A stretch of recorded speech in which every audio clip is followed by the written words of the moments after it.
Hello and welcome back to Bits and Bobs. Today's video is all about the 1821 sixpence piece, the coin we see on screen now. A lovely design, we'll talk about that first and then move on to the facts and figures. So here is the reverse design, and it was done by designer Jean-Baptiste Malin. He depicts here a royal Hanoverian shield, which is crowned, then within the royal coat-of-arms shield with a floral border. We see two parts with the three lions of England, one part to the bottom left with the harp of Ireland, and to the top right the lion rampant of Scotland. This shield is then crowned as well, with a lovely ornate St Edward's crown on the top there, touching the top. We then have the three national flowers for Scotland, England and Northern Ireland, the Scottish thistle to the top left, the shamrocks for Northern Ireland to the top right, and at the bottom below the shield, the rose for England.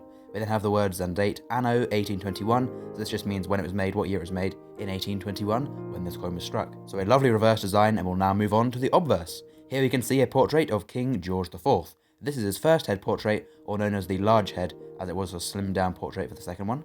This one was done by Benedetto Pesciucci, and the initials BP can be seen below the king's neck. He's facing to the left, wearing a laureate wreath in his hair, and the amount of detail in his hair is very, very exquisite, especially as it was all done by hand with no computers back then, to aid in the design of a coin. Around him is a legend in Latin reading Georgius 4 DG Britannia Rex FD. This then translates to George IV, by the grace of God, King of Britain, Defender of the Faith. His titles as monarch, and then lastly on both sides there were milling, teeth or beads around the rim to prevent the coin from being clipped. Now then, there's the design, let's move on to the facts and figures of the 1821 sixpence. This coin was made at the Tower Hill Mint in London, where the Royal Mint was based between 1810 and 1975. The composition of the coin is 0.925 silver, 92.5% pure silver or sterling silver, as all silver coins were before 1920 when they were debased to 50% silver.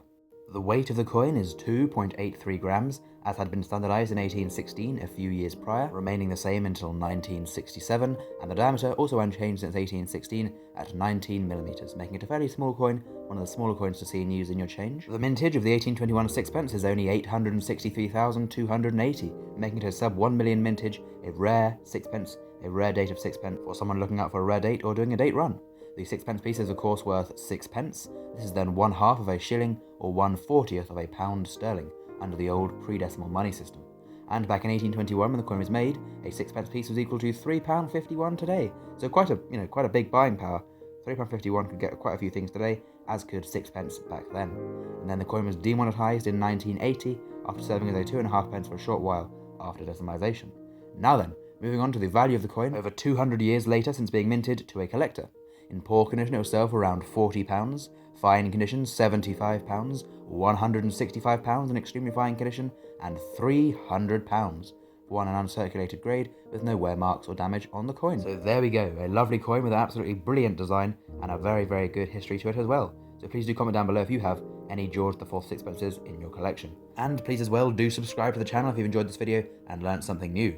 Thank you very much for watching to the very end, and we hope to see you again soon for some more coins on the channel in the future. Bye for now.